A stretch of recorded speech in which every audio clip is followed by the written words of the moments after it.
राष्ट्रीय आदिवासी एकता परिषद एवं राष्ट्रीय आदिवासी कर्मचारी संघ का संयुक्त तीसरा राज्य अधिवेशन हो रहा है और ये हमारे बिहार के रोहतक जिला में संपन्न होने को जा रहा था। और इसमें जो विषय रखा गया है, 4 विषय रखा गया है, बहुत ही महत्वपूर्ण विषय रखा गया है और ये चारों विषय के ऊपर हम लोग चर्चा करेंगे। जो पहला विषय है यूनिफॉर्म सिविल कोड बनाकर आदिवासियों का कस्टमरी लॉ को खत्म करना एक षड्यंत्र है, ये पहला विषय रखा गया है। दूसरा विषय है डिलिस्टिंग के नाम पे प्रोपेगेंडा करके धर्म परिवर्तन आदिवासियों को डिलिस्ट करना, इनको सूची से बाहर करने का षड्यंत्र, ये दूसरा विषय रखा गया है। तीसरा विषय है केंद्र सरकार के द्वारा अभी नया वन अधिकार नियम संशोधित 2023 का जो कानून पारित किया गया है, ये तीसरा विषय है।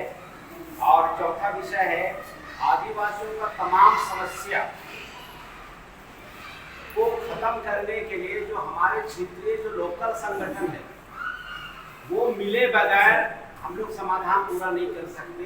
ये 4 विषयों के ऊपर हम लोग चर्चा करेंगे साथियों। और निश्चित रूप से आज आप लोग जो यहाँ पे वक्त निकाले हैं, आप लोग जो इस राज्य अधिवेशन को सुनने के लिए आए हैं, मैं पूरी ईमानदारी के साथ में आप लोगों को बता रहा हूँ कि आप लोग जितना यहाँ पे खर्च करके आए हैं, अपना समय निकाल के आए हुए हैं, मैं आप लोगों को उनके एवज में कई गुना ज्यादा वैल्यू आपको दूंगा, कई गुना ज्यादा वैल्यू देने का प्रयास करूंगा। और ये बिहार में ये जो जन आंदोलन है, समझ लीजिए कि शुरुआत हो चुकी है ना, शुरुआत हो चुकी है। ऐसा मामला हम लोग यहाँ पे खड़ा करेंगे और हमारे मंचासीन जो साथी हैं, जिनके अथक प्रयास के वजह से ये जो कार्यक्रम है बहुत अच्छी तरीके से सुनियोजित तरीके से ये हो रहा है साथियों। मैं उन साथियों का मैं नाम देना चाहूँगा।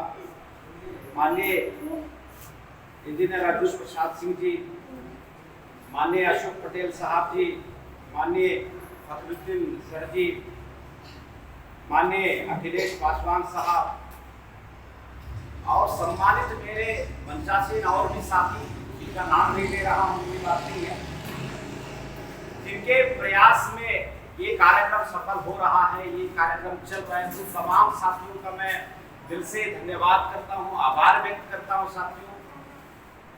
और आप समस्त यहाँ पे जो दर्शक के रूप में, श्रोता के रूप में जो आप लोग आए हैं, हमारे मूल निवासी साथी, जिसके वजह से ये आंदोलन बिल्कुल नेक्स्ट लेवल पे जाने वाला है, एक बहुत अच्छा मुकाम पे हम लोग स्थापित करेंगे, इस आंदोलन को रिजल्ट लाएंगे।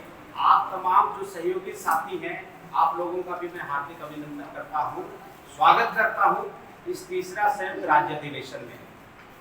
तो साथियों, सबसे जो पहला बात है, जो सबसे खास बात है, वो समझने वाली बात ये है, आप लोगों को लग रहा होगा कि ये जितने भी मंचासीन साथी हैं, ये पढ़े लिखे लोग हैं, इनकी बुद्धि ज्यादा चलती है, ऐसा आप लोगों को लग सकता है, लगता भी ऐसा।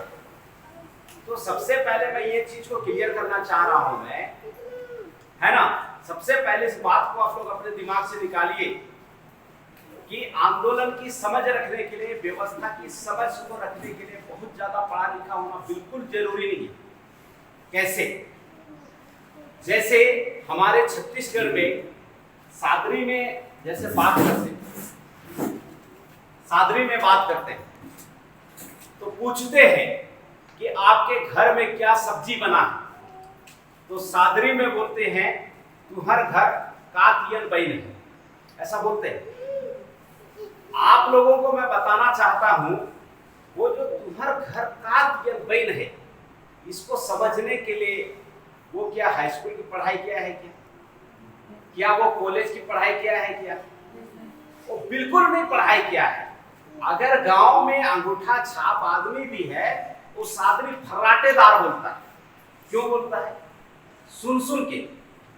तो आज हमारे मूल निवासी समाज में बहुत सारे जो हमारे साथ, वो ब्राह्मणों की षड्यंत्र के वजह से पाठ्यक्रम की किताबों की जो डिग्री है वो हासिल नहीं कर पाए, और समाज में एक चलन बनाया, समाज में चलन बनाया कि पढ़ा लिखा आदमी कौन होता है? पढ़ा लिखा आदमी वो होता है जो एमए बीए की डिग्री लिया हुआ है ना? जबकि ज्योतिबा फुले साहब क्या बोले हैं? पढ़ा लिखा आदमी वो है जो दुश्मन को पहचाने। तो हमारे महापुरुष बता रहे हैं पढ़ा लिखा वो आदमी वो है, समझदार आदमी वो है, होशियार आदमी वो है जो दुश्मन को पहचानता है ना? पढ़ा लिखा आदमी वो नहीं है जो एमए का डिग्री हासिल करने के बाद में, बीए का डिग्री हासिल करने के बाद में, डॉक्टरी का डिग्री हासिल करने के बाद में, इंजीनियरिंग का डिग्री हासिल करने के बाद में दुश्मनों का साथ सहयोग दे। वो पढ़ा लिखा नहीं है। उसी को बोला जाता है पढ़ा लिखा अनपढ़ गंवार, उसी को बोला जाता है ना? इसलिए दिमाग में सबसे पहले निकालिए कि भैया यहाँ पे हम लोग दुश्मन को पहचान पा रहे हैं। सामाजिक शिक्षा की जो अव्वल नंबर की जो डिग्री है वो आप लोगों के पास नहीं। आज रोहतास जिला में अगर पढ़े लिखे लोगों को आंदोलन अगर समझ में आता तो यहाँ पे सीन कैसा होता? पूरा हाउसफुल होता कि नहीं होता, है ना? इसलिए तमाम मेरे कम पढ़े लिखे, ज्यादा पढ़े लिखे, नहीं पढ़े लिखे, मतलब ही नहीं आंदोलन को चलाने के लिए कि हमारा पढ़ा लिखा होना बहुत जरूरी है। मैं एकदम प्योर देहात से बिलोंग करता हूं, मैं देहाती आदमी हूं। हालांकि गलती से हमारे पढ़ाई अच्छा खासा हो गई। हम एमए पढ़ाई कर लिए, वो पूरा धक्का पेल स्टाइल में एमए की पढ़ाई कर लिए। तो आप लोगों को आज सुन के ऐसा लग रहा हो कि ये तो ज्यादा पढ़ा लिखा है इसलिए ऐसा बोल पा रहा है। तो पढ़ा लिखा जो मेरा जो पोस्ट ग्रेजुएशन जो मैंने किया था, एमए की जो पढ़ाई किया हुआ था, वो एकेडमिक जो एजुकेशन है, पाठ्यक्रम का जो डिग्री हमने लिया है, वो महज डिग्री, वो एक अलग चीज है। हर डिग्रीधारी आंदोलन नहीं कर सकता है। तो आप लोगों के दिमाग में ये सवाल उठ रहा होगा कि आप ऐसा कैसा कर पा रहे हैं? मैं कर पा रहा हूं। हमारे राष्ट्रीय आदिवासी एकता परिषद के मीटिंग में बैठते बैठते सुन के, मैंने शुरू में बताया था ना, सुनने के बाद में आदमी बोली बोलता है। तो सुन के हमने ये आंदोलन को समझा, क्योंकि एमए में आंदोलन को समझने वाली कोई पढ़ाई, कोई पाठ्यक्रम नहीं है। ये हमने राष्ट्रीय आदिवासी एकता परिषद का जो बैठक होता था, मीटिंग होता था, जो राष्ट्रीय स्तर का सेमिनार होता था, बड़ा बड़ा जो हमारा अधिवेशन का कार्यक्रम होता था, मैं लगातार वहां पे जाके बैठना। वहां पे बैठने के बाद में हमारी बुद्धि खुली कि ब्राह्मण विदेशी, हम उस दुश्मन को पहचान। मैं 2002 में, साहब जी मैं आपको बता रहा हूं, 2002 में मैं कॉलेज का प्रेसिडेंट हुआ मैं, और मैं ब्राह्मणों का जो संगठन है एबीवीपी, इंजीनियर साहब, उसमें का मैं अध्यक्ष रहा। मुझे खुद पता नहीं था मेरा नाम, मैं आदिवासी आदमी हूं, मेरा नाम रूप नारायण इक्का। मैं बहुत सारे जगह पे बताता हूं भाषण के दरमियान में, नारायण नारायण, मैं रूप नारायण। ऐसा जब मैं बोलता हूं ना तो सामने वाले लोगों को बड़ा तकलीफ होता है कि यार हमारे भगवान का नाम ले लेके ये आदमी पूरा हमारे लोगों का, पूरे समाज की व्यवस्था का अंड-बंड कर दे रहा है। तो ये जो नाम है, ज्यादातर आप देखेंगे कि आदिवासियों का नाम में नारायण कम ही जुड़ा होता है, इक्का दुक्का होंगे, हजारों में एक दो आदमी, 2000 में एक दो आदमी, ऐसा बहुत कम लोगों का नाम नारायण होता है। तो ये नारायण कैसे हो गया मेरा नाम? क्योंकि मैं भी ब्राह्मणों के चंगुल में फंसा हुआ था। मेरे से पहले मेरे माता पिता फंसे हुए थे, और बचपन में मेरे को इतना ज्यादा, मतलब कि जो गणेश का भजन हो गया, उसके बाद में ऐसा कई तमाम प्रकार के क्रियाकलापों में मेरे को शामिल करते थे, और मुझे भी मजा आता था प्रसाद खाने में। छोटा बालक था, मुझे पता नहीं चलता था कि भैया ये व्यवस्था हमारे लोगों का सत्यानाश करने का व्यवस्था, मुझे पता नहीं था। मैं तो बस वो शक्कर का लड्डू खाने के लिए चला जाता था यार। तो एक पंडित, जब मैं पैदा हुआ, मैं ये बात क्यों बता रहा हूँ आप लोगों, ताकि आपको आंदोलन समझ में आएगा। मैं जब पैदा हुआ तो एक ब्राह्मण ही मेरी माता जी को बोला कि आपका जो लड़का है, इनकी जो तेज बना होगा वो भयंकर होगा, जबरदस्त होगा, इनका जो नामकरण है वो कुंडली देख के रखना चाहिए। फिर वो ब्राह्मण ही मेरा कुंडली देखा और बोला कि ये जीवन में बड़ा काम करेगा, बड़ा मतलब कि बहुत जबरदस्त काम करेगा। ऐसा बोल के आजकल हमारे माता जी से जब चर्चा होता है तो वो बात तो बताती है, संपूर्ण बात। तो नामकरण बकायदा मेरा कुंडली देख के किया गया। वो ब्राह्मण को मेरा नाम में मेरा बड़ा काम सब दिख गया, लेकिन ये ब्राह्मणों की व्यवस्था का बंटा धार कर देगा, ये वो खुद ही देख नहीं पाया जो मेरा नामकरण है। साथियों, मैं आपको बता रहा हूं, आंदोलन को समझने के लिए हमारी जो सामाजिक व्यवस्था है ना, सामाजिक व्यवस्था का धुरंधर होना बहुत जरूरी है। सामाजिक व्यवस्था का धुरंधर होना बहुत जरूरी है।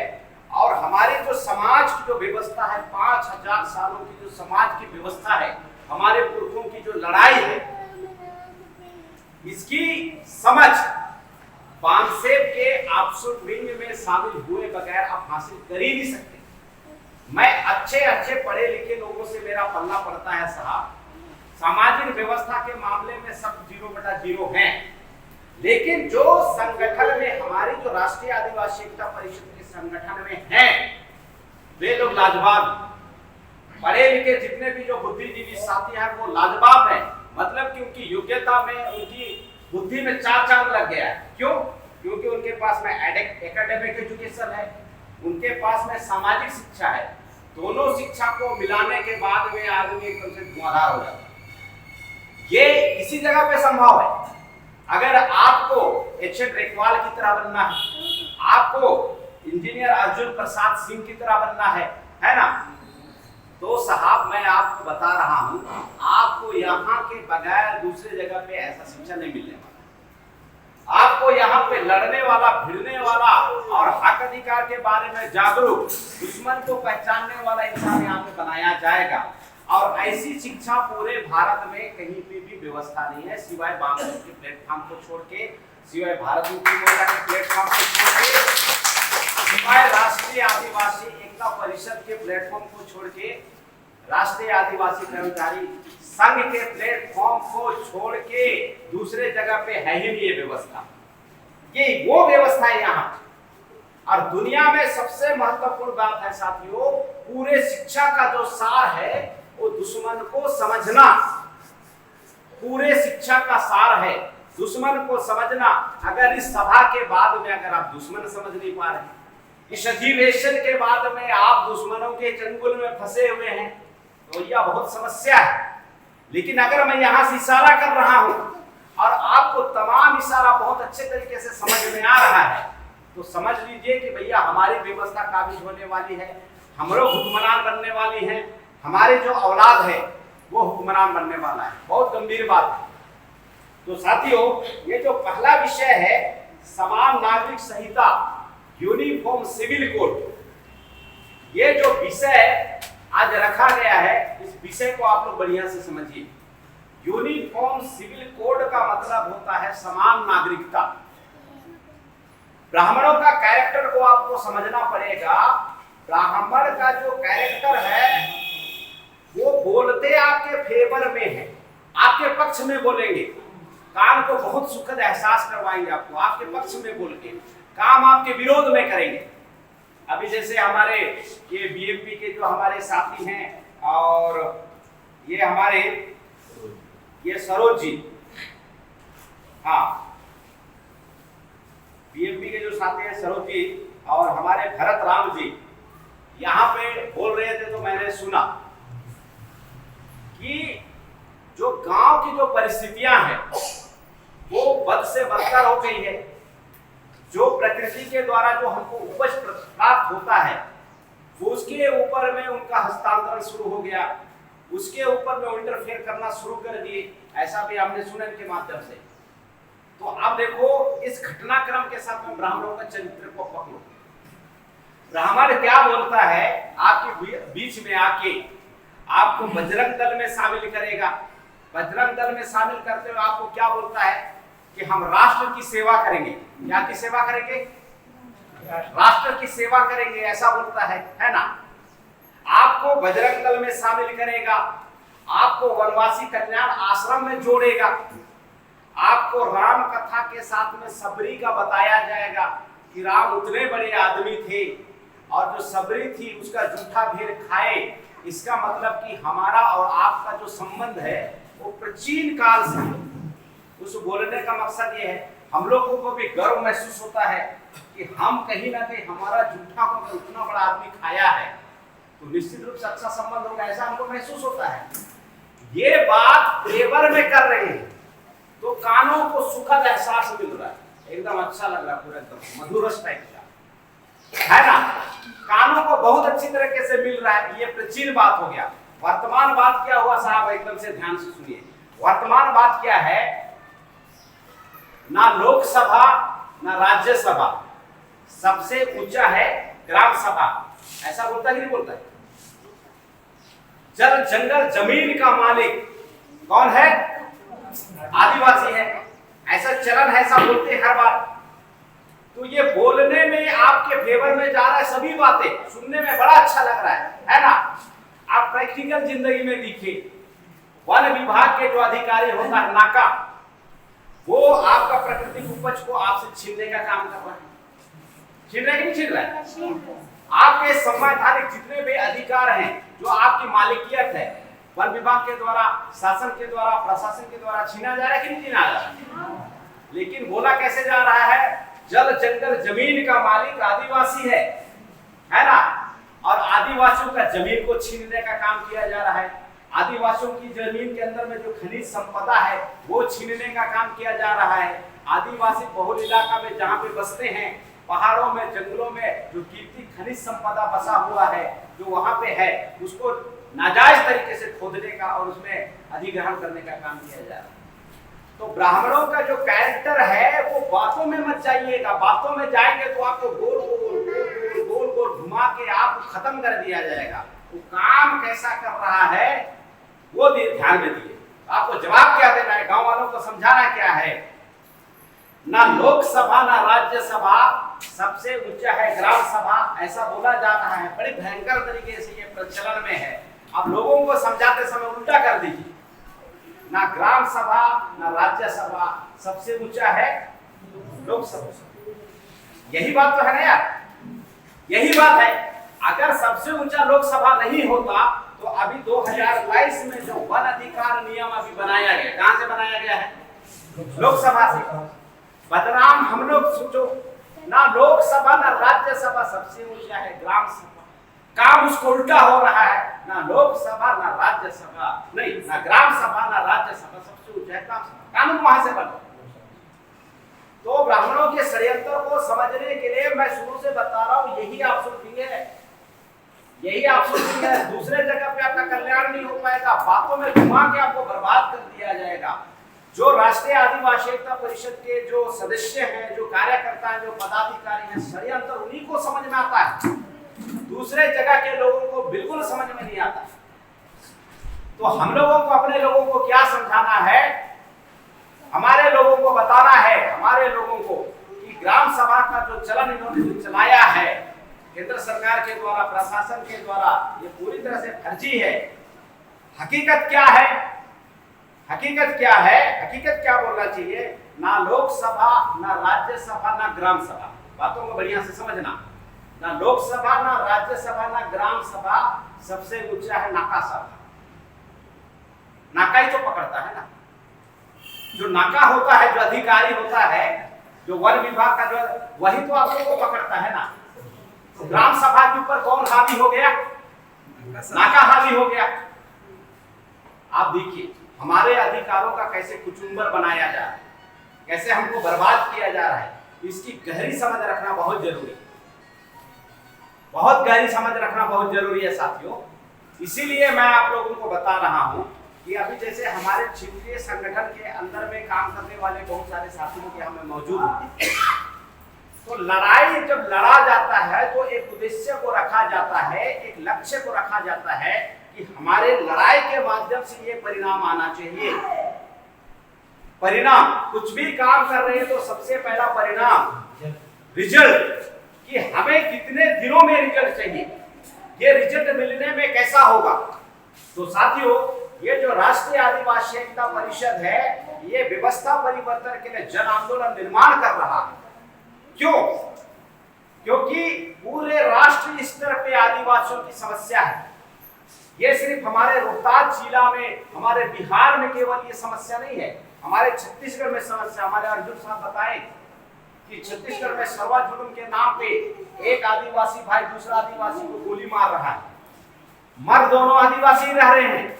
नक्सली के रूप में आदिवासी को खड़ा कर दिया, स्पेशल फोर्स के नाम पे आदिवासी को खड़ा कर दिया। एक आदिवासी उधर से गोली चला रहा है, दूसरा आदिवासी इधर से गोली चला रहा है, दोनों अल्टीमेट आदिवासी खत्म हो रहे हैं। तो ये जो समस्या है सिर्फ रोहतास का समस्या नहीं है, आपको पूरा इसको राष्ट्रव्यापी देखने की जरूरत है, राष्ट्रव्यापी देखने की जरूरत है। और अंबेडकर साहब, जो बाबा अंबेडकर साहब हैं, वो लड़ाई शुरू से ही राष्ट्रीय स्तर पे लड़ाई लड़ रहे हैं, शुरू से ही राष्ट्रीय स्तर की लड़ाई लड़ रहे हैं। अभी हमारे जो फखरुद्दीन साहब ने बोला कि बाबा साहब अंबेडकर जब मूल निवासी समाज की लड़ाई लड़ रहे थे तो मोहनदास करमचंद गांधी और पंडित जवाहरलाल नेहरू वो संविधान सभा में ना घुसे, इसके लिए बोले कि इसके लिए संविधान सभा की खिड़की, दरवाजा और रोशनदान पूरा बंद कर दो, पूरा बंद कर दो, ऐसा बोला था ना। उस समय में हमारे बंगाल के जो मुस्लिम भाई हैं, जो फखरुद्दीन साहब हमारे अभी बता रहे थे, उन्होंने बाबा साहब को न्योता दिया कि आप हमारे चुनावी क्षेत्र से चुनाव लड़के फिर आप संविधान सभा में जाइए। ये क्यों संभव हो सका? क्योंकि बाबा साहब पढ़े लिखे होशियार आदमी थे, आंदोलन की समझ रखते थे। आंदोलन की समझ कैसे रखते थे? क्योंकि आंदोलन को शुरू करने से पहले तमाम आइडियोलॉजी और तमाम विचारधारा गौतम बुद्धा को स्टडी किया, क्योंकि गौतम बुद्धा का जो आंदोलन है भारत में सबसे सफल आंदोलन में से एक आंदोलन है। तो बाबा साहब ऐसे ही यूं उतर नहीं गए और लोगों को संबोधित करना शुरू कर दिया, ऐसा नहीं है। उन्होंने उतरने से पहले तमाम आंदोलन की बारीकियां वो गौतम बुद्धा से सीखे थे, और गौतम बुद्धा से सीखने के बाद में वो राष्ट्रव्यापी आंदोलन का निर्माण करना शुरू कर रहे, और उसी के वजह से वो संविधान सभा में घुस पाए। अगर दरसिखा टाइप का आधा अधूरा शिक्षा अगर वो लेते बाबा साहब अम्बेडकर और क्षेत्रीय संगठन चलाते, महाराष्ट्र में आंदोलन चलाते, मध्य प्रदेश में आंदोलन को चलाते और वेस्ट बंगाल को छोड़ देते क्षेत्रीय आंदोलन चलाने के चक्कर में, तो हमारे मुस्लिम भाइयों का साथ सहयोग मिल पाता क्या? तो मैं तमाम हमारे जो क्षेत्रीय संगठन में काम करने वाले साथियों से बाकायदा स्पेशली मैं रिक्वेस्ट कर रहा हूँ, इसको बिल्कुल बुरा नहीं मानने का है कि यार हमारे क्षेत्रीय आंदोलन के बारे में रूपनारायण कैसे ऐसा बोल रहे हैं, क्योंकि काम करने से पहले रिजल्ट के ऊपर में गहरी समझ होना बहुत जरूरी है कि हम जो काम कर रहे हैं 2 साल में इस काम का परिणाम हमको हुक्मरान बनाने में हो पाएगा कि नहीं हो पाएगा। 2 साल में अगर नहीं हो पा रहा है तो छोड़ो उस काम को और उस काम को पकड़ो, उस संगठन को पकड़ो जो संगठन आपको 2-3 साल के अंदर में राष्ट्रीय व्यापी जन आंदोलन खड़ा करने में निरंतर काम कर रहा है, जो आपको हुनर दे रहा है, जो आपको ज्ञान दे रहा है, जो आपको हिम्मत दे रहा है, जो आपको पूरे भारत में जन आंदोलन नीति खड़ा करने का काम दे रहा है। ऐसे संगठन को पकड़ना है, इसलिए क्षेत्रीय संगठन को आपको छोड़ना पड़ेगा।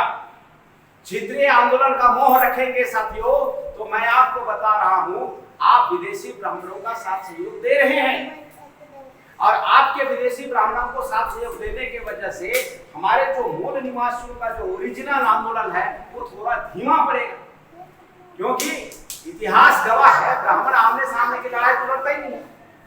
वो हमारे साथियों को आगे करेगा, आगे कैसे करेगा ध्यान से समझिए। अभी देखिए जो राष्ट्रीय आदिवासी एकता परिषद राष्ट्रव्यापी संगठन चला रहा है ना, हमारे कुछ भाई लोग ना समझी के वजह से क्षेत्रीय आंदोलन चला रहा है, तो ब्राह्मण चुपचाप से हमारे अशोक भाई के पास पहुंच जाएगा। अशोक भाई के पास में पहुंचने के बाद में वो क्या बोलेगा पता है?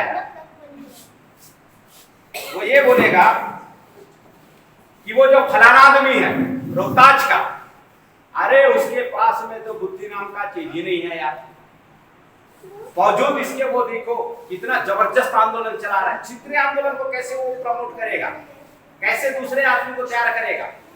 वो बोलेगा अशोक साहब के पास में जाने के बाद में ये जो फलाना आदमी है क्षेत्रीय संगठन चला रहा है, जबकि उसको आंदोलन की समझ नहीं है, वो प्रभावशाली व्यक्तित्व का आदमी नहीं है, वो प्रभावशाली व्यक्तित्व का धनी नहीं है, उससे लाख गुना बेहतर आप हैं।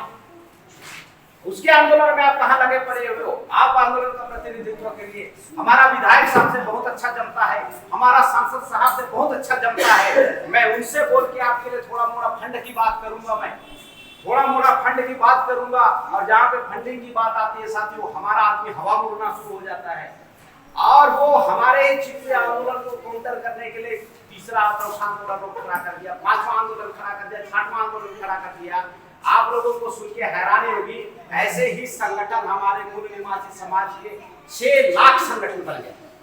अब 6 लाख संगठन बोल रहा है कि मेरा विचारधारा सही है, 6 लाख संगठन बोल रहा है कि हम ही सही हैं, 6 लाख संगठन बोल रहा है कि हम ही अम्बेडकरवाद हैं। आप कैसे लड़ाई लड़ोगे? परिणाम नहीं आ सकता। लड़ तो सकते हो लेकिन परिणाम कभी नहीं आएगा। और हर लड़ाई का एक परिणाम सुनिश्चित होना चाहिए और वो परिणाम है, वो रिजल्ट है, मूल निवासी समाज को हुक्मरान बनना है। वो परिणाम संगठन में जुड़ने से पहले साथियों परिणाम को समझना बहुत जरूरी है कि 2 साल में इस आंदोलन का क्या परिणाम होगा। और क्षेत्रीय संगठन को साथियों, क्षेत्रीय संगठन को ये जो शासन है, प्रशासन है, चुटकी में ऐसा मसल देता है, चुटकी में मसल देता है, बिल्कुल एकदम चुटकी में मसल देता है। ये पूरे भारत का मामला है। हमारे छत्तीसगढ़ में हम पूरा प्रयास कर रहे हैं, हमारे तमाम आदिवासी लोग राष्ट्रीय आदिवासी एकता परिषद के आंदोलन में जुड़े। लेकिन जो होशियार है, 1.5 आना लोग हैं, महाराष्ट्र में बोलते हैं सारा 1.5 आना आदमी ऐसा होता है। ये जो 1.5 आना आदमी लोग होता है, लोकल स्तर पे वो लोग कार्यक्रम करने की प्रयास करते हैं, लोकल स्तर पे। अब प्रशासन उसको चुटकी में ऐसा पूरा दबा देता है। मैं 2015 से संगठन में काम कर रहा हूँ साथियों। 2015 से लगातार मैं राष्ट्रीय आदिवासी एकता परिषद के साथ में काम कर रहा हूँ। मेरा एक कार्यक्रम फेल नहीं हुआ है। पिछले समय पे विश्राम साहब को हम लोग जशपुर के पीटीआई मैदान में जो 15 नवंबर का जो है हमारे बिरसा मुंडा साहब का जो जयंती है, हम लोग उस अवसर पे हम लोग बुलाना चाह रहे थे। थोड़ा सा हमारे को बढ़िया से समझ ना हो पाने की वजह से उस कार्यक्रम को दमन करने में प्रशासन कामयाब हो गया, क्योंकि हम लोग उम्मीद कर रहे थे कि विश्राम साहब आ रहे हैं तो वो लिखित में हमें अनुमति दें। लेकिन प्रशासन शुरू से दमन करने के फिराक में था, हमें लिखित अनुमति नहीं दिया और हम लोग उसके मकड़ जाल में फंसने के बाद में हम लोग को कार्यक्रम नहीं कर पाए। और अभी राष्ट्रीय आदिवासी एकता परिषद का 4 चरणों में आंदोलन हुआ। हमने प्रशासन को सूचना दिया, सूचना देने के बाद में हमने गुहार किया कि आप हमें लिखित में अनुमति दे दीजिए। उन्होंने नहीं दिया। प्रशासन हमें लगातार डिस्टर्ब करता रहा कि इनका आंदोलन सफल ना हो, इनका आंदोलन सफल ना हो। लेकिन आंदोलन करते करते इधर की समझदारी बढ़ना शुरू हो गया था, क्योंकि आंदोलन के माध्यम से और हमारे कैडर के माध्यम से हमको प्रशिक्षण मिलता रहा। राष्ट्रीय आदिवासी एकता परिषद, वाम से भारत मुक्ति मोर्चा लगातार मिलता रहा और हम लोग को व्यवस्था समझ में आया। पहला क्या है, दुश्मन आपको अपनी कब्र खोदने के लिए कभी भी लिखित में इजाजत नहीं देगा। आप लोगों को लगता होगा हम कार्यक्रम कर रहे हैं, कार्यक्रम नहीं है भैया, वो लड़ाई है। आप लड़ाई लड़ रहे हैं और कौन आदमी इतना बेवकूफ थोड़ी ना हो सकता है कि ठीक है साहब ये लिख लो, आप हमसे लड़ाई कर लो। ऐसा कोई लिखित में देगा क्या? लिखित में कभी नहीं देगा। संविधान का अनुच्छेद 19, संविधान का अनुच्छेद 19 आपको सभा करने का, शांति से धरना प्रदर्शन करने का, एक जगह एकत्रित होने का, ये आपको इजाजत ऑलरेडी संविधान में मिला हुआ है। अगर आप इस संगठन के साथ में हैं तो आजकल हमारा जवाब कैसे होता है, वो जवाब को सुनिए। वो जवाब होता है कि संविधान का अनुच्छेद 19 हमको शांतिपूर्ण तरीके से कानून और संविधान के दायरे में रख के हमको सभा करने की इजाजत देता है। और तुम इस कुर्सी में इसलिए बैठे हो एसडीएम महोदय, तुम इस कुर्सी में इसलिए बैठे हो अपर कलेक्टर महोदय, ताकि ये जो अनुच्छेद 19 है वो मेरे लिए भी बराबर लागू होगा और मोहन भागवत के लिए भी बराबर लागू होगा, इसलिए आप इधर बैठे हो। और साथियों, जब इस भाषा में हम लोग जब धमकाते हैं ना, तब सामने वाला सोचता है यार अब तो साला सब कुछ आउट ऑफ कंट्रोल हो गया, तो क्या बोलेगा कर दो, लेकिन लिख के नहीं देता। हमारा 27 तारीख का कार्यक्रम भी बहुत अच्छे तरीके से सफल हुआ रैली का, और 7 अगस्त का भारत बंद भी बहुत सफल हुआ। आप सुनील खलखो फेसबुक पेज में लाइव चला हुआ है, आप उसमें देख सकते हैं। सुनील खलखो ऐसा आप सर्च करेंगे तो जशपुर के अंदर में हुआ ऐसा। तो साथियों, ये जो समझ है ये क्षेत्रीय आंदोलन में छोटे छोटे रूपों में जब काम करते हैं, हम लोग छोटे छोटे टुकड़ों में काम करते हैं, तो जो सोशल एक्टिविस्ट जो बहुत प्रभावशाली होते हैं वो आपके संपर्क में नहीं आ पाते हैं। आप अपने बुद्धि और विवेक के दम पे आंदोलन को सर्वाइव करने की कोशिश करते हैं, और प्रशासन में जो बैठे हुए जो लोग हैं, जो आईएएस अधिकारी होते हैं, उनको राष्ट्रीय स्तर पर प्रशिक्षण दिया जाता है, वो आपसे ज्यादा स्मार्ट हैं, आपका आंदोलन को कुचल देते हैं। तो आपका आंदोलन कभी ना कुचला जाए, इसलिए पहला रूल है कि आप क्षेत्रीय संगठन को छोड़िए, क्षेत्रीय संगठन का मोह माया को हटाइए और राष्ट्रीय आदिवासी एकता परिषद के साथ में जुड़िए जो गैर कर्मचारी है, और राष्ट्रीय आदिवासी कर्मचारी के संघ के साथ में हमारे कर्मचारी भाई जुड़िए। ये पहला उपाय है। और यहाँ पे पूरे भारत के अंदर में जो आपको इंडिविजुअल मिलेंगे, जो बुद्धिजीवी मिलेंगे, वो जब आपको कैडर देंगे, प्रशिक्षण देंगे, प्रबोधन देंगे, साथ में बहुत सारा जो मामला है वो आपको समझ में आना शुरू हो जाएगा और रिजल्ट तक हम लोग पहुंचेंगे। सबसे महत्वपूर्ण है रिजल्ट। तो साथियों, ये जो यूनिफॉर्म सिविल कोड है, ये यूनिफॉर्म सिविल कोड जो नाम है समान नागरिक संहिता, सभी नागरिक समान रहे, देखने में सुनने में बड़ा अच्छा लगता है, कान को सुकून पहुंचाता है। लेकिन इसके अंदर पे क्या मामला है? इसके अंदर पे मामला है कि जितने भी जो धार्मिक कानून है ना, धार्मिक कानून, जैसे बहुत सारे लोग सनातन को मानते हैं, बहुत सारे लोग इस्लाम को मानते हैं, बहुत सारे लोग क्रिश्चियन को मानते हैं, बहुत सारे लोग बुद्धिज्म को मानते हैं। ये तमाम जो धर्मों के कानून हैं, इसको एक बनाया जाएगा, एक बनाया जाएगा। अधिकारों को एक नहीं बनाया जाएगा। क्या को एक बनाया जाएगा? धर्मों को एक बनाया जाएगा। क्यों? क्योंकि हमारे साहब लोग यहाँ पे आके बता रहे, क्योंकि वहां वही एकमात्र ऐसा जगह है जहां पे आपको कुछ भी देना नहीं पड़ता। वहीं पे वो बोलता है कि जिंदगी भर तपस्या करो, मरने के बाद में आपको मिलेगा, है ना। वही एकमात्र ऐसा जगह है जहां पे आपको शासन, प्रशासन और सरकार के द्वारा हिस्सेदारी नहीं दिया जाता है। उसको आपको बताया जाता है कि आपके मरने के बाद जब पुण्य करोगे तो मिलेगा। अरे भैया, जिंदा आदमी वहां जा नहीं सकता है, मरा हुआ आदमी वहां से आके आपको बता नहीं सकता है, तो इतना महत्वपूर्ण बात कौन गधा आदमी बताता है? बताइए भाई, जिंदा आदमी वहां जा ही नहीं सकता। 5000 साल के इतिहास बता रहे हैं हम लोग, जिंदा आदमी लोग वहां जा नहीं सकते, मरा हुआ आदमी वहां से आके यहाँ पे बता नहीं सकता कि भाई कितना किलो का पुण्य मिला। लेकिन ब्राह्मण लोग बड़ी चालाकी से इसी षड्यंत्र में फंसा के रखा हुआ है। तो इसके वजह से क्या होता, ये जो धार्मिक नियम को एक कर देते तो धर्म में जो पगलाए हुए जो लोग हैं वो विद्रोह करते तो इस मामला को हिंदू मुसलमान का मामला खड़ा करते, हिंदू मुसलमान का मामला खड़ा करते, कुछ लोग इधर के मरते, कुछ लोग उधर के मरते, है ना। और जो अभी 2019 में जो 2024 में जो अभी लोकसभा का चुनाव होने वाला है, पूरा दुनिया पूछ रहा ना 10 साल में क्या किए वो छोड़ो। ये मुसलमान लोग तुम्हारी धार्मिक कैसी की तैसी कर रहे, पहले इनको निपटाओ, फिर बाद में पूछ लेना। हो गया मामला डाइवर्जन का, हो गया मामला पूरा परिवर्तन का। तो ये लड़ाई और फसाद लगाने के लिए यूनिफॉर्म सिविल कोड लाया गया। लेकिन वामन मेश्राम साहब ने बोला, पहली बार मैं हमारे मुसलमान समाज के लोगों का मैं शुक्रिया अदा कर रहा हूं कि आरएसएस का जो बुरा गणित है, आरएसएस का जो फसाद करने का जो पूरा मामला है, वो हमारे मुसलमान भाई लोग फेल कर दिए। क्योंकि यूनिफॉर्म सिविल के कोड के ऊपर मुसलमान लोगों ने किसी तरह का ना रैली किया, ना जुलूस किया, ना धरना किया। आरएसएस के विदेशी ब्राह्मणों का जो मामला है पूरा टायर फिस हो गया। तो ये बार बार ऐसा क्यों करना चाह रहा है? बार बार ऐसा इसलिए करना चाहता है साथियों, क्योंकि जिस दुनिया में सबसे महत्वपूर्ण और जो कीमती चीज है वो शासक बनना है, वो हुक्मरान बनना है। आप लोग पूरे घटनाक्रम को बड़ी गंभीरता के साथ में एनालिसिस कीजिएगा, समीक्षा कीजिएगा, समझने का कोशिश कीजिएगा।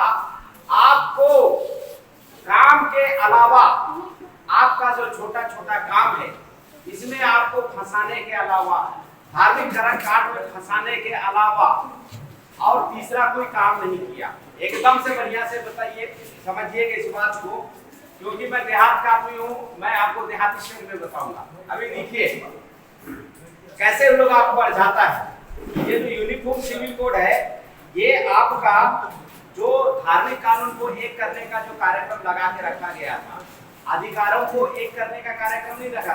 अधिकार में कैसा होता, अधिकार में होता कि अगर ब्राह्मणों को 31 IAS अगर बनाया है तो समान कानून के हिसाब से आदिवासियों का 31 कलेक्टर बनना चाहिए। अभी लेटरल सिस्टम से बनाया ना साहब, तो ब्राह्मण बच्चे लोगों को 31 लोगों का IAS बनाया, आदिवासी बच्चों को नहीं बनाया, तो काहे का यूनिफॉर्म सिविल कोड है ना। जो ब्राह्मण है, विदेशी ब्राह्मण है, वो अपने बच्चों को जज बनाने के लिए कॉलेजियल सिस्टम से, कॉलेजियल सिस्टम क्या होता है, ऐसे 4-5 लोगों का समूह, वो एक ब्राह्मण को पकड़ के जज बना देता है, इसको बोला जाता है कॉलेजियल सिस्टम। तो अगर यूनिफॉर्म सिविल कोड अगर लागू कर रहे थे सारे गधे विदेशी ब्राह्मण लोग, तो हमारे आदिवासी समाज से है ना जज क्यों नहीं बना रहे, हमारे आदिवासी समाज से IAS क्यों नहीं बना रहे। तो ये जो टोटल मामला सिर्फ फसाद का था, सिर्फ लड़ाई लगवाने का मामला था, धार्मिक भावना को भड़काओ और सारा दम तक मरा कटा करवाओ ताकि लोग मर जाए, पूरा खत्म हो जाए करके, और गदरे गदा चुपचाप से अपने बच्चे की सुनवाई सुनाए। तो ये ब्राह्मणों की जो रणनीति है, जो षड्यंत्र, इसको बढ़िया से समझिएगा, वो उस जगह पे ऐसा नियम कानून लगाने का प्रयास करता है साथियों, जिससे सिर्फ फसाद पनपे। अधिकार नहीं देगा, अधिकार देता तो हम वेलकम करते ना कि हमारे समाज से जरा 21 IAS बनता, हमारे समाज से जज बनता, तो हमको कोई दिक्कत हो ना। लेकिन ये जो यूनिफॉर्म सिविल कोड है, सिर्फ धर्म के मामले में एक कानून बनाने का मामला था, दूसरे जगह पे नहीं बनाने का मामला था।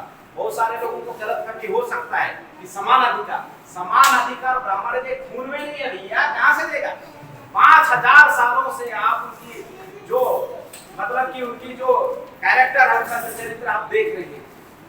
शिक्षा का अधिकार नहीं दे रहा है, संपत्ति करने का अधिकार नहीं दे रहा है, संपत्ति रखने का अधिकार नहीं दे रहा है, शासक बनने का अधिकार नहीं दे रहा है। तो अभी वर्तमान समय में 2022 में बना के दे गए तो संभव नहीं है। 5000 साल का बात बता रहा हूँ, इसमें एकदम सतर्क हो जाइए, है ना, एकदम से सतर्क हो जाइए। सतर्क होना बहुत जरूरी है। इनसे इतना सतर्क होना है साथियों कि इनका जितना भी जो सामाजिक संगठन है, पूरे भाइयों को बाहर निकालो, गांव जाओ, प्रचार प्रसार करो, जो भी विदेशी ब्राह्मणों के संगठन उनको बाहर निकालो, जो समर्थक उनको बाहर निकालो। क्योंकि आज जो हम लोग इंसान के टाइप का दिख रहे हैं साथियों, इंसान टाइप का दिखने में ब्राह्मणों का किसी तरह का कोई हाथ नहीं है। हाथ किसका है? हाथ हमारे गौतम बुद्धा साहब का है, हाथ हमारे ज्योतिबा फुले साहब का है, साहू महाराज का है, अम्बेडकर का है, कांसीराम साहब का है, बाबर मिश्रा का है, शिक्षक देखभाल है। इन्होंने हमारे समाज के लोगों को इंसान बनने टाइप का मेहनत किया है, और उन्होंने पूरा 5000 साल का सबूत है साथियों कि उन्होंने हमारे साथ में जानवर से बदतर हमारे साथ में व्यवहार किया। और आज हमारे समाज के लोग अनजाने में पूरे ब्राह्मणों के संगठन में घुस के उनका साथ नहीं देते। कितनी बड़ी विडंबना की बात है। तो आप तमाम साथी लोग जो सुन रहे हैं इस बात को, सबसे पहले हमारे उन साथियों को बाहर निकालिए, उनका किसी तरह का कोई भी सामाजिक संगठन में आपको घुसना नहीं, किसी भी तरीके से सामाजिक संगठन का आपको समर्थन नहीं करना है, उनके धार्मिक संगठन में बिल्कुल नहीं घुसना है, उनके राजनीतिक संगठन में बिल्कुल नहीं घुसना है। अभी बहुत सारे हमारे लोग यहाँ पे आए हुए हैं नासमझी के वजह से। वामसे को सामाजिक आंदोलन समझता है, अच्छी बात है, समझो भैया। राष्ट्रीय आदिवासी एकता परिषद को सामाजिक आंदोलन समझता है, अच्छी बात है, समझो। और जाके साला कांग्रेस का समर्थन में प्रचार प्रसार कर रहा है, तो गुड़ गोबर हुआ कि नहीं हुआ? अरे भैया पूरा बात समझो ना। सामाजिक संगठन हमारा राष्ट्रीय आदिवासी एकता परिषद है, तमाम समाज की समस्याओं का हम निराकरण करने में लगे हुए। और वो आदमी यहाँ से आधा पूरा समझने के बाद में फिर उधर गांव पे जाता है, उसके बाद में फिर बोलता है कि मैं कांग्रेस पार्टी का मैं ब्लॉक अध्यक्ष हूँ, मैं भारतीय जनता पार्टी का मैं कार्यकर्ता हूँ। हम इधर से एकदम से मलमल के आपको नहवाए धुलवाए, पूरा सरसों तेल लगा के भेजे, और गांव में जाने के बाद में सारा फिर उसी चिकला में घुस गए, भैंसा के टाइप का। हम इधर नहलवाने का प्रयास कर रहे हो तो चिकला में घुसने का काम किया जा रहा है, पूरा सत्यानाश वाला मामला है ना। तो मैं बता रहा हूँ तीनों जगह से निकलना है, धार्मिक संगठन से निकालो हमारे लोगों को, ब्राह्मणों के धार्मिक संगठन से निकालो। आपको लग रहा है कि मामला धर्म का है, पुण्य का है। अरे भैया, वो धर्म और पुण्य का काम नहीं है, वो आपको राजनीतिक समर्थक बना रहा है। हमारे छत्तीसगढ़ में डायलॉग है ना, डायलॉग है, वो डायलॉग का है हिंदू मतलब भाजपा, ऐसा बोलते हैं उधर। मतलब कि हम जितना भी लोग जो इनका धार्मिक देवी देवता को मानते हैं, हमारा तो शुरू से भाजपा, तो ले दे के अल्टीमेट आपको राजनीतिक समर्थक ही बनाया जाएगा। मैंने एक जगह ऐसे भाषण दिया, सभा दिया, तो हमारा एक आदमी को लगा थोड़ा झटका, वो लगा सब बातें मानने के लिए मैं तैयार हूँ, लेकिन एक बात जो आप बोल रहे हैं इस बात को मैं विश्वास नहीं करता। मैं बोला विश्वास हो जाएगा, आज झटका नहीं खा रहे, कल झटका खाओगे, समझ में आना ही है, 200% गारंटी आना ही है। तो वो जो लड़का है वो राजीव गांधी युवा मितान नाम के एक संगठन में युवक जो नया जो हमारे समाज में जो युवक युवतियां हैं उनको खेल प्रतियोगिता कराता था। मैं बोला तो फंसोगे, देख लेना। वो बोलता कि भैया ये ना अलग ही है। मैं बोला अरे साला, हम 32 घाट का पानी पी के इधर बैठे हुए हैं, सामाजिक आंदोलन में हमारा 20 साल का तजुर्बा है, घाट घाट का पानी पी के रखे, कहाँ पे क्या बुरा करते सब हमको पता चलता है। तुम हमारी बात को मानो, तुम 200% गारंटी धोखा खाओगे। तो बोलता है कि नहीं भैया ये ऐसा नहीं है। मैं बोला ले भैया तो भुगत ले, उसके बाद में समझ के जरूर आना। उसके बाद में अभी छत्तीसगढ़ के अंदर में महोदय राहुल गांधी आए, वहां डॉक्टर रमन सिंह जो एक्स मुख्यमंत्री छत्तीसगढ़ के वो बैठे हैं, और जितना भी छत्तीसगढ़ के अंदर में जो राजीव गांधी युवा मितान योजना के तहत में जिनको थोड़ा थोड़ा जिम्मेदारी लगाया गया था, उन तमाम लोगों को उठा के बैठा के रायपुर ले गया, उनके लिए बकायदा बस बुक कर दिया। वो विधायक जो कांग्रेस के हमको बोला कि बस बुक कर दो, उसके बाद में ले गया, और वहां पे पूरा जो कार्यक्रम का जो मोटिव था वो पूरे के पूरे लोगों को कांग्रेस पार्टी का समर्थक बनाना था। अब जैसे वो सभा में वो शुरू हुआ मामला, वो मेरे को फोन करता है, अरे दादा गलती हो गया। मैं क्या हो गया?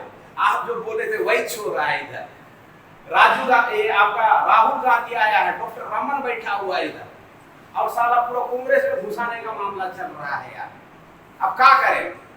चुपचाप से निकलो, आओ हमारे संगठन में काम करो और हमारे मूल निवासी समाज के लोगों को मुक्त कराओ। ऐसा तो हर संगठन का, वो चाहे आपका युवा मितान संगठन हो, धार्मिक संगठन हो या सामाजिक संगठन हो, राजनीतिक संगठन हो, भैया वो पूरा तीनों संगठन को इस्तेमाल करेगा, सरकार बनाने के लिए इस्तेमाल करेगा। पूरा मामला सरकार बनाने का है। सरकार में क्या होता है? अधिकार होता है। सरकार में क्या होता है? खूब सारा पैसा होता है। हमारा आदमी लोग सोचता है कि पुण्य मिलेगा तो अरे पुण्य वाला मामला नहीं है भैया। पुण्य वाला मामला होता तो ब्राह्मण पिछुआ लोग आप लोगों को सारा धर्म को मांगता ही नहीं, सारा सूत्र तो मुद्रे रहो। हमारे धर्म की वजह से हमको अरबों रुपया का पुण्य मिल रहा है, साला तुम काहे आ रहे? वो देता ही नहीं। वो कैसे मैं आपको बता रहा हूँ। अभी जैसे हमारे गांव में कुछ लोग सब्जी उगाता है, एकदम से समझिए, सब्जी उगाता है, और बहुत सारे हमारे जो मुसलमान भाई लोग हैं सड़क के किनारे में पंचर लगाता है, मुर्गा काटता है, मछली बेचता है, हमारा आदमी मजदूरी करता है। ऐसा बहुत सारा छोटा मोटा क्रियाकलाप में एकदम लगा हुआ रहता है। एकदम ध्यान से समझना बात को। तो सामने वाला लोग क्या बोलता है, अरे तुम्हारा जो लड़का है ना फलाना, क्या मेहनती है। खबरुद्दीन साहब इनका साजिश बता रहा है, क्या मेहनती आदमी, मेहनत करो बड़ा बनोगे। अरे साला मेहनत करने वाला बड़ा बनता तो 5000 साल से हमारे लोग मेहनत कर रहे तो भारत के एकदम टॉप पे रहते ना, लेकिन आज तक तो ऐसा नहीं हुआ। लेकिन प्रमोशन क्या होता है, क्या मेहनती लड़का है, जबरदस्त काम करता है, मेहनती लड़का है, लड़का को वैसा ही होना चाहिए। तो लड़का जब सुनता है सना तो उसका गर्व से पूरा छाती ऐसा चौड़ा हो जाता है कि सारा मेहनती आदमी, बड़ा मजा आता है। तो साथियों, हमारे जैसे आदिवासी लोग बहुत फुटबॉल खेलता है, बहुत हॉकी खेलता है। मैं छत्तीसगढ़ से प्रेरित कुछ बात आपको बता रहा हूँ। तो उसमें 22 लड़का लोग खेलता है। समाज में उनकी प्रतिष्ठा को कायम किया जाता है। प्रतिष्ठा को कैसे कायम किया जाता है, क्या जबरदस्त खेलता है वो लड़का। ऐसा ही खेलता रहेगा तो निश्चित रूप से ये राष्ट्रीय स्तर के टीम में पहुंचेगा। और जब उसको सुनता है कि साला मैं पूरे जिला में सबसे बेहतरीन खिलाड़ी हूँ, सब चीज को दरकिनार करके वो अपने खिलाड़ी की प्रतिभा को लगाने में लगा हुआ है। कितना लोग लगा हुआ है? एक टीम में 22 लोग, 12 लोग, दूसरा टीम में, तीसरा टीम में 200-500 युवा लोग जिला का वो अपनी प्रतिभा को निखारने में लगा हुआ, एक तरफा कि भैया मेरे को खिलाड़ी के अलावा कुछ नहीं बनना। क्यों? क्योंकि विराट कोहली को दिखाना टीवी के अंदर में सारा एक विज्ञापन करता 10 करोड़ रुपया पाता है। हमारा आदिवासी लड़का वो सोचता है मैं भी विराट कोहली जैसा, अगर एक विज्ञापन आ गया ना, चड्डी का एक विज्ञापन कर दिया तो 10 करोड़ रुपया आ जाएगा। वो आदमी अपने खेल के प्रतिभा को निखारने में दिन रात लगा हुआ रहता है। लेकिन आप लोगों को समझने की जरूरत है, राष्ट्रीय स्तर का टीम में सिलेक्शन करने वाला भी तो हमारा ही है। हमारा आदिवासी लोग, हमारा शेड्यूल कास्ट के लोगों को, हमारे ओबीसी को एक आदमी को राष्ट्रीय स्तर पर मौका नहीं देगा। अब पूरा जो 500 लोग जो तैयारी कर रहा था राष्ट्रीय स्तर का खिलाड़ी बनने का, पूरा सपना धरा का धरा रह जाता है। उसके बाद में मजबूरी में फिर वही खेत में लौटता है। मैं षड्यंत्र बता रहा हूँ ब्राह्मणों का कैसे बर्बाद करते हैं हमारे युवा। फिर वो क्या बोलता है कि तुम्हारा लड़का का खेती काम करने का तो जवाब ही नहीं है, लाजवाब हुआ है। दाम तय करने वाला भी ब्राह्मण ही है सारा। बस बोल रहा है कि क्या गजब का खेती करता है, क्या गजब का खेत होता है, क्या गजब का धान होता है। वही लोग दाम तय कर रहे हैं। आपकी गजब की काम की सत्यानाश कर दी। पूरे कामों में तारीफ होता है। क्यों तारीफ होता है? ताकि आपको पूरा इंगेज किया जाए, पूरा आपको उसमें सटा दिया जाए उसमें। और जैसे ही हमारा मूल निवासी समाज का आदमी जब राजनीति में एंट्री करता है ना, तो बोला जाता है साला राजनीति बहुत गंदा चीज है। विदेशी ब्राह्मणों के द्वारा कभी भी नहीं बोला जाता है फखरुद्दीन साहब की पंचर लगाना दुनिया का सबसे गंदा काम है, कभी नहीं बोला जाता। बोला जाता है कि साला राजनीति सबसे गंदा चीज है। क्यों बोला जाता है? क्योंकि साला असली मलाई वहीं पे है भैया, असली मलाई वहीं पे है। इसलिए जब भी भारत मुक्ति मोर्चा का, जब भी राष्ट्रीय आदिवासी एकता परिषद का जब मीटिंग होगा, पूरा काम धाम छोड़ो, उस मीटिंग में घुसो। उस मीटिंग के माध्यम से जो आपको जानकारी मिलने वाला है, जो आपको हुक्मरान बनने के दिशा में जो आपको ताकत मिलने वाला है, यही दुनिया का सबसे बड़ा अवसर है, सबसे अच्छा काम है। अगर आप इस चीज को अगर आप नहीं समझ पा रहे तो यकीन मानिए हमारा पीढ़ी दर पीढ़ी गुलाम हो जाएगा। हमारे लोग बोलता है कि नहीं हमारा 2 बैल है, अगर नहीं चराएंगे तो मर जाएगा। भैया कैसे करें आपके सभा में?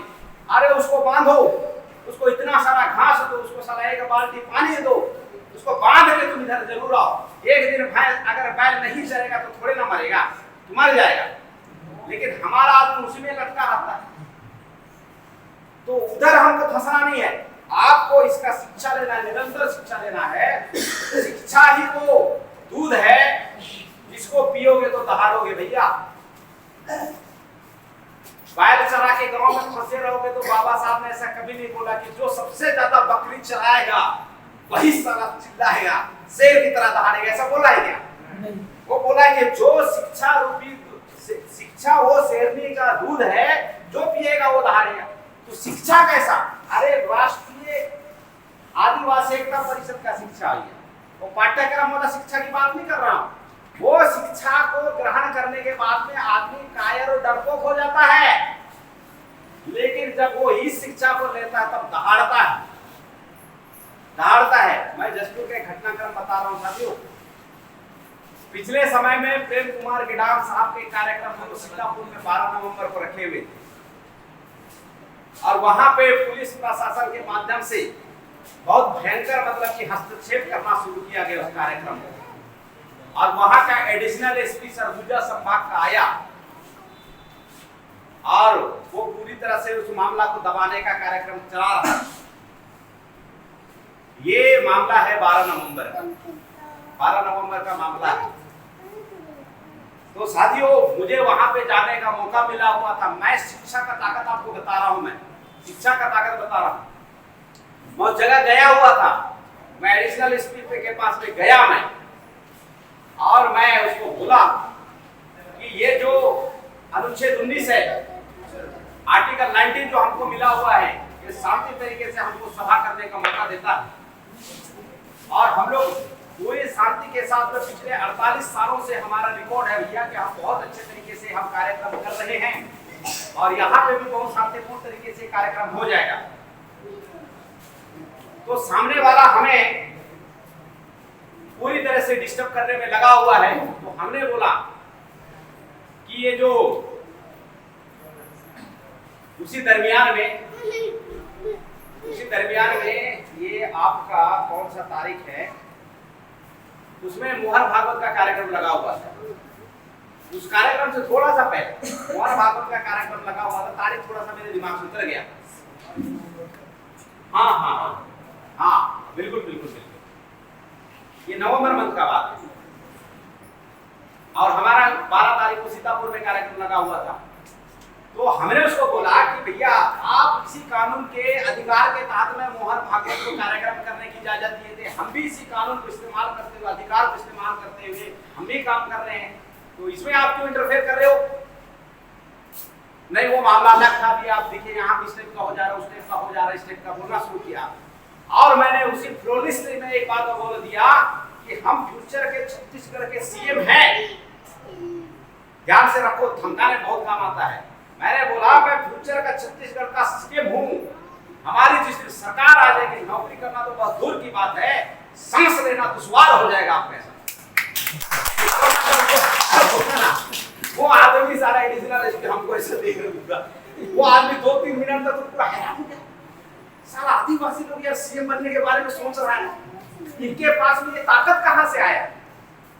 तो साथियों, मैं भी देहाती आदमी हूं, तो ताकत कहां से आया? ताकत इधर से आया, राष्ट्रीय आदिवासी एकता परिषद के कैडर में बैठने की वजह से, मीटिंग में बैठने की वजह से ताकत आया।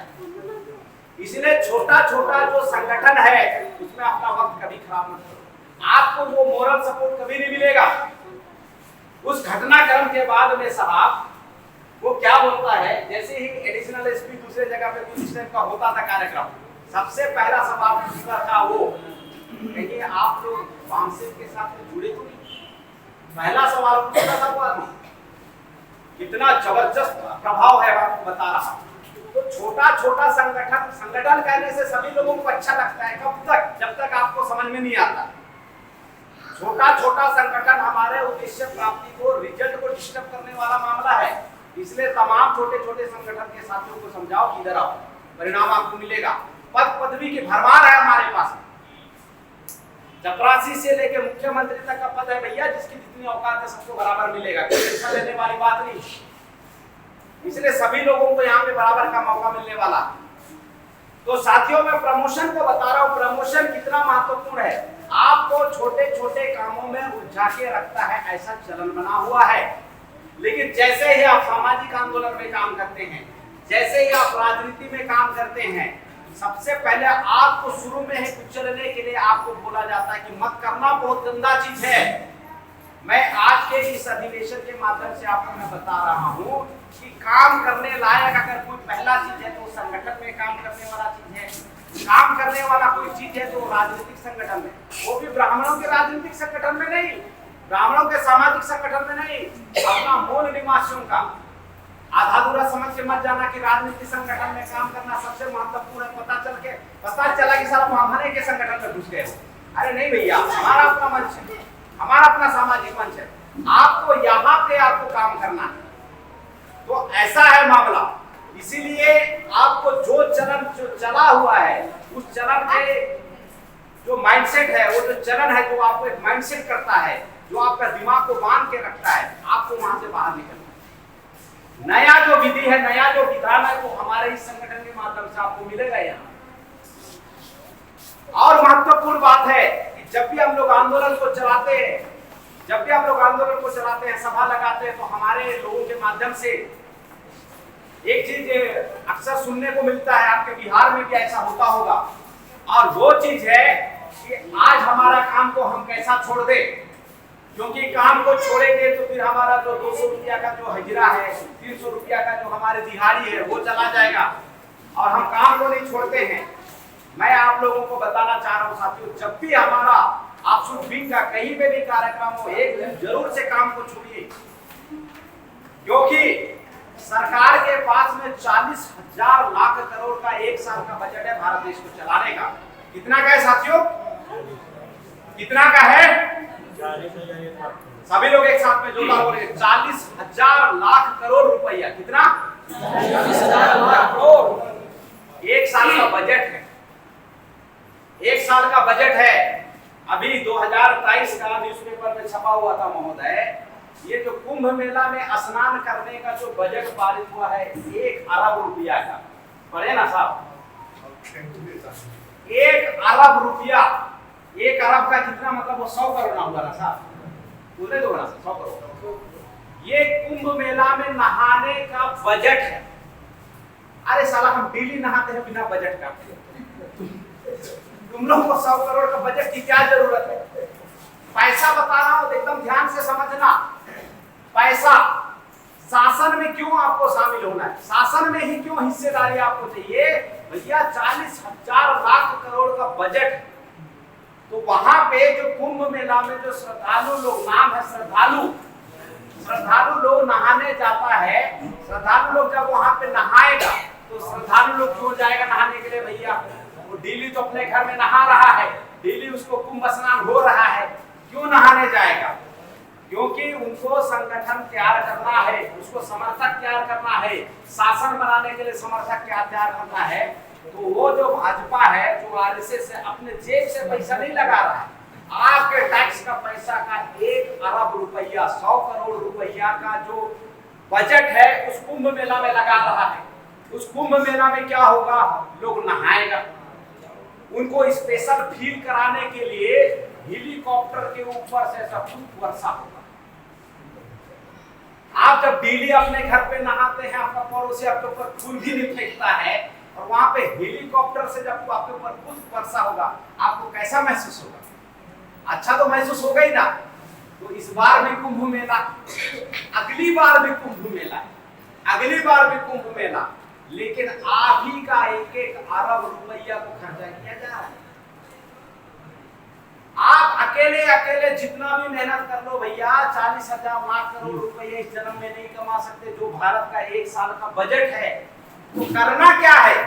तमाम हमारे जो साथी लोगों को बारसेट के आपसुट के मीटिंग में ज्यादा से ज्यादा लाइए, और जब बुद्धि बढ़िया तरीके से साफ हो जाएगा, बढ़िया से एकदम से अच्छी तरीके से जब दिमाग काम करना शुरू होगा, तो आप लोग जब इस भारत देश के शासन प्रशासन में बैठेंगे तो 40,000 करोड़ रुपया का जो बजट होगा उसके नियंत्रण करता आप होंगे। हमारे समाज के उत्थान के लिए आप 1 अरब रुपया निर्माण कार्य में काम लगाएंगे। आप हमारे समाज के लिए, बच्चों का बेहतर भविष्य के लिए शिक्षा का बेहतर योजना बना सकते हैं, हर तरह का काम कर सकते हैं। लेकिन हम शिक्षा की कमी के वजह से साथियों पूरी दुनिया के हर तरीके के काम कर रहे हैं, सिर्फ एक का काम को छोड़ के, और वो काम है हुक्मरान बनना, वो काम है दिल्ली को कब्जा करना, वो काम छोड़ के सब कर रहे हैं। तो इसका मतलब कैसा हो रहा है ना? इसका मतलब ये हो रहा है साथियों, एकदम देहाती उदाहरण पे समझिए। इसका मतलब ये हो रहा है, तो आप लोग महिला लोग घबराएंगे नहीं, आपको पैदल जाना होगा, गाड़ी से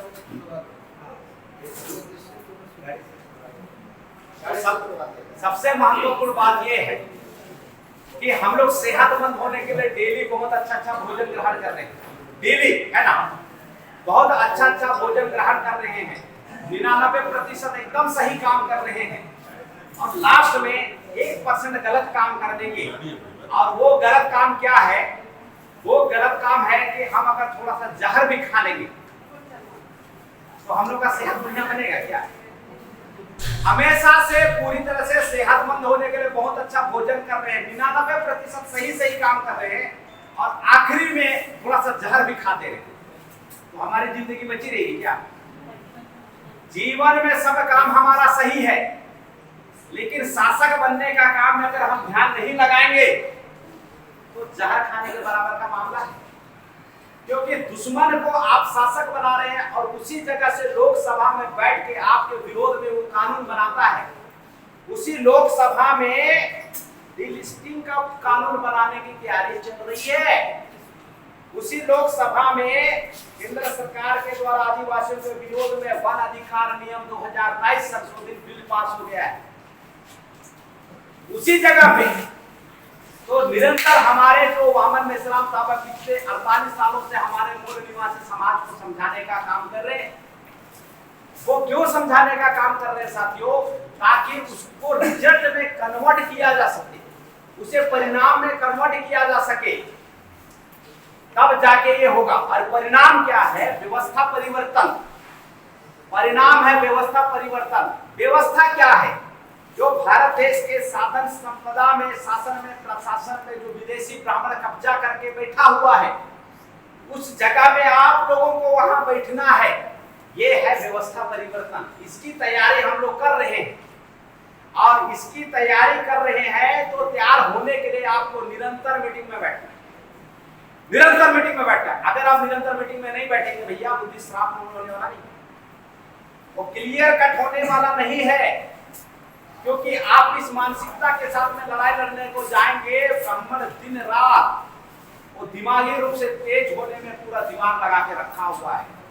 अगर आप बिना तैयार हुए आजाद मन से लड़ाई लड़ने जाओगे, आपको परास्त कर देगा, आपको लड़ाई में हरवा देगा। फिर आपको लगेगा कि अरे यार सामाजिक आंदोलन किए तब भी परिणाम नहीं आता है, राजनीति करके देखिए राजनीति में भी परिणाम नहीं आता है, हम करें तो क्या करें? तो सबसे पहले हर चीज की तैयारी होती है। जैसे हम फसल के लिए तैयारी करते हैं, खेतों को 2-3 बार जुताई करते हैं, पानी का, जुताई का पूरी तरीके से जब बैलेंस हो जाता है तो हम उसमें बीज लगाते हैं। तो उसका एक तरीका है काम करने का। वैसे ही हम लोगों को जो व्यवस्था परिवर्तन करना है उसके लिए तैयारी करना है। और वो तैयारी की जो पूर्ण शर्त है कि हमें 20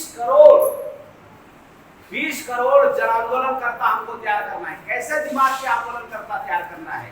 हमारे अर्जुन साहब की तरह, हमारे अशोक साहब की तरह, हमारे अखिलेश की तरह, जो बिल्कुल एकदम से चंट बुद्धि के जो मालिक हैं, ऐसा पूरा समाज को हमको बनाना है।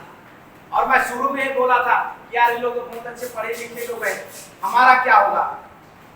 किताबी पढ़ाई लिखाई से आंदोलन का दूर दूर तक कोई लेना देना नहीं। आपको बस सुनना है, सुनने का काम करना है। आप सुनेंगे साथियों, आपका दिमाग खुद ब खुद वैसे ही हो जाएगा, खुद ब खुद वैसे हो जाएगा। आप यकीन रखिए, सुनने में बड़ी ताकत है, सुनने में बड़ी ताकत है। आपके पढ़ा लिखा होने से कई गुना ज्यादा आपका कैडर होना ज्यादा महत्वपूर्ण है, प्रशिक्षित होना ज्यादा महत्वपूर्ण है। और प्रशिक्षित कोई भी हो सकता है। आप लोग इंसान हैं, हम लोग देहात के लोग हैं, हम लोग बैल को प्रशिक्षण देते हैं नागर जोतने के लिए। वो नागर जोतता है ना, और जो शहर के अंदर में जो सार होता है उसको हम लोग प्रशिक्षण नहीं किए हुए रखते हैं। अब तो सार के ऊपर में पूरा जो पक्षी बोलते हैं हमारे उधर छत्तीसगढ़ में, उसके कंधे पे नहीं लगाते हैं। आप सार के ऊपर उसका पक्षी लगा के देखो तो क्या हाल करेगा आपको? सब पूरा धुनक नहीं देगा आपको। क्यों? अरे बैल तो वो भी है गांव का, साढ़ भी बैल ही है शहर का। तो गांव का बैल क्यों काम कर लेता है? क्योंकि हमने उसको प्रशिक्षण दिया है काम करने का। और जो शहर का साढ़ है उसको हमने प्रशिक्षण नहीं दिया है, उसके ऊपर आप पक्षी ऐसे लगाए तो उसको तोड़ेगा, तारेगा ना, आपको भी धुनक देगा। तो प्रशिक्षक मतलब कि प्रशिक्षण वो चीज है जो इंसान को जानवर बना देता है और जानवर को इंसान बना देता है। ये इतना महत्वपूर्ण है, ये इतना महत्वपूर्ण है साथियों प्रशिक्षण। तो हम लोग जो हमारे संगठन के माध्यम से जो हम लोग कैडर लगाते हैं, हम लोग जो अधिवेशन लगाते हैं, हम लोग जो कैडर लगाते हैं, अधिवेशन लगाते हैं, वो क्यों लगाते हैं? ताकि आप समझ लो प्रशिक्षित हो सके, प्रशिक्षित हो सके, इसके लिए हम लोग निरंतर लगाते हैं। तो आप बिना प्रशिक्षण के अगर आंदोलन करने जाएंगे तो समस्या खड़ा हो जाएगा। अभी देखिए, जब आप जन आंदोलन के लिए आप जब गांव-गांव में जाएंगे जन आंदोलन खड़ा करने के लिए, तो साथियों आपको प्रबोधन करना होगा। और जब दक्ष प्रबोधन करने आपको नहीं आएगा तो गांव वाले आपकी बातों को कम सुनेंगे। तो आपको इधर आके फील होगा कि अरे यार कुछ सुनता ही नहीं है, अरे साला कुछ सुनता ही नहीं है यार, हमारे आदमी लोगों की इतनी बड़ी समस्या ना, कुछ सुनता ही नहीं है। अरे भाई, सुनाने लायक प्रशिक्षण आपने लिया है क्या? सुनाने लायक आपने मीटिंग बैठा है क्या? सुनाने लायक आपने प्रशिक्षण लिया है क्या? सुनाने लायक आप कैडर में उतना वक्त बिताए हैं क्या? अगर आप ये नहीं करेंगे तो कोई सुनने वाला है नहीं। इसीलिए ये काम सबसे महत्वपूर्ण है। 20 करोड़ लोगों को व्यवस्था परिवर्तन करने के लिए हमको सड़क में उतारना है साथियों। अब बिहार में आप लोगों की जिम्मेदारी लगी हुई है कि जितना ज्यादा आप लोग काम करेंगे उतना ज्यादा संख्या आप लोगों के फेवर में आएगा। एकदम सिंपल सा मामला है कि अगर आपको व्यवस्था आपके फेवर में लेना है तो आपको 100 करोड़ लोगों तक अपनी बात को पहुंचाना है। ये जो हमारे बाप की जो आइडियोलॉजी है, ये जो हमारे महापुरुषों को जो आइडियोलॉजी है, इस आइडियोलॉजी को हमको 100 करोड़ लोगों तक पहुंचाना है। वामन मेश्राम साहब बहुत महत्वपूर्ण बात एक बताते हैं आपको। वो महत्वपूर्ण बात ये है कि 100% का सिद्धांत कहीं पे नहीं होगा। आप पूरे मूल निवासी समाज के लोगों को बताएंगे तो कभी तैयार नहीं होंगे, पूरे के पूरे कुछ लोग तैयार होंगे। तो आपको ऐसा लग सकता है कि अरे यार मैं लोगों को बताता हूं, लोग सुनते ही नहीं है। अरे भैया सिद्धांत है, सिद्धांत है। 100% किसी भी विचारधारा से लोग सहमत नहीं होंगे। इसलिए आपको 100 करोड़ लोगों तक इस बात को पहुंचाना है। 100 करोड़ लोगों तक आप जब बात को पहुंचाएंगे तो कुछ लोग असमंजस में रहेगा, कुछ लोग नहीं मानेगा और कुछ लोग मानते हुए 20 करोड़ का समर्थन हमको खड़ा हो जाएगा। और जब खड़ा हो जाएगा साथियों तो हमारा भारत देश के अंदर में जन आंदोलन शुरू होगा। और वो जो जन आंदोलन है आप लोगों को हुक्मरान बनाने का जन आंदोलन होगा। तो मैं आप लोगों से मैं सुनना चाहता हूँ, आप लोगों से मैं जानना चाहता हूँ, मैं आप लोग हुक्मरान बनने के लिए तैयार हैं? एक चीज को ध्यान रखो साथियों, एक चीज को ध्यान रखिए कि जिसका जो आवाज बुलंद होता है ना, जिसका जो आवाज बुलंद होता है उसके पीछे पूरा दुनिया उसका पीछे पीछे चलता है। और ये हमारी लड़ाई की शुरुआत है। मैं बिहार के हमारे साथियों से मैं जानना चाहता हूँ, आप लोग आंदोलन करने के लिए तैयार हैं? साथियों ये जो बुलंदी है ना, ये बुलंदी के लोगों को ही सब कुछ मिलता है। कमजोरी में कभी भी साथ सहयोग कभी नहीं मिलता है। एक महत्वपूर्ण उदाहरण के माध्यम से समझिए कि जो कमजोर होता है पैसे के मामले में, उदाहरण के लिए समझिए, जो कमजोर होता है साथियों, उस कमजोर पैसे के मामले में जो होता है उसको नियम के हिसाब से तो सभी लोग मदद करना चाहिए पैसे का, लेकिन समाज में ऐसा होता है क्या? लेकिन जो पैसे से मजबूत होता है उसको समाज में हर कोई मदद करने के लिए आगे आता है कि नहीं आता है? नियम क्या होना चाहिए? तो सबसे कमजोर उसको सबसे ज्यादा मदद होना चाहिए। लेकिन ऐसा नहीं होता है। ऐसा ही जन आंदोलन में भी होता है। आपको सबसे पहले अपनी ताकत का निर्माण करना पड़ेगा। आप अगर कमजोर होकर जब आप आंदोलन करेंगे साथियों तो आपको बहुत अच्छा सहयोग नहीं मिल पाएगा। जब पूरी दुनिया को ये विश्वास दिलाने के लिए आप कामयाब हो जाते हैं कि मैं अर्जुन सिंह ऐलानिया बिहार में कह रहा हूं कि 2026 तक हमारे मूल निवासियों का शासन सत्ता बनेगा। तो लोग हैं आपकी ताकत को देख के, आपकी बुलंदी को देख के आपके साथ में जुड़ता है। ऐसा नहीं कि अरे मेरे को तो एकदम शर्म आ रहा है, मैं कैसे बोलूंगा। लोग आपके साथ में नहीं जुड़ेंगे। मैं कैसे बोलूं, सारे सुनता ही नहीं जुड़ेंगे लोग। आपको बोलना पड़ेगा, या तो सुनिया की जूती खा के समझना पड़ेगा या अटल का जूता खा के समझना पड़ेगा। आज नहीं तो कल राष्ट्रीय आदिवासी एकता परिषद के साथ तो आना ही पड़ेगा आपको। जब इस टाइप का जब आपके वजन जब रहता है, आपके जुबान में जब वजन रहता है ना साथियों, तो समाज सुनता है क्या, क्या जबरदस्त आदमी है, क्या जबरदस्त बोलता है, तब जाके आपको साथ समर्थन मिलना शुरू होता है। तो हर चीज का एक टेक्नोलॉजी है साथियों, हर चीज का एक विधि है। तो आंदोलनकर्ता बनने के लिए आपको प्रशिक्षण लीजिए, निरंतर प्रशिक्षण लीजिए और इस जगह से लीजिए। और जिस दिन आप हुक्मरान बनेंगे, जिस दिन व्यवस्था आप अपने नियंत्रण में लेंगे, तो ये जो 4 विषय जो लिखा गया है, यूनिफॉर्म सिविल कोड, डिलिस्टिंग और केंद्र सरकार का जो अभी संशोधित वन अधिकार नियम 2023, ये जो तमाम मूल समस्या है, ये तमाम मूल समस्या आप खत्म कर सकते हैं। आप खत्म कर सकते हैं, हुक्मरान बना के खत्म कर सकते हैं। आप सड़क में आंदोलन करेंगे और ब्राह्मण को हुक्मरान बना के रखे रहेंगे साथियों। वो एक नियम बनाया है, अगले साल और नियम बना।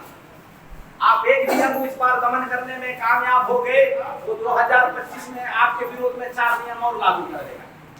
तो लड़ते ही रहेंगे, बनाता ही रहेगा, तो सारा ये तो पूरा गड़बड़ है मामला। तो तो हमको क्या करना है, अपने लोगों को तैयार करना है। वो जो विदेशी ब्राह्मण जो लोकसभा में बैठा हुआ है हमारे खिलाफ में कानून बना के, वो 3.5% जो विदेशी ब्राह्मण उनको हटाना है।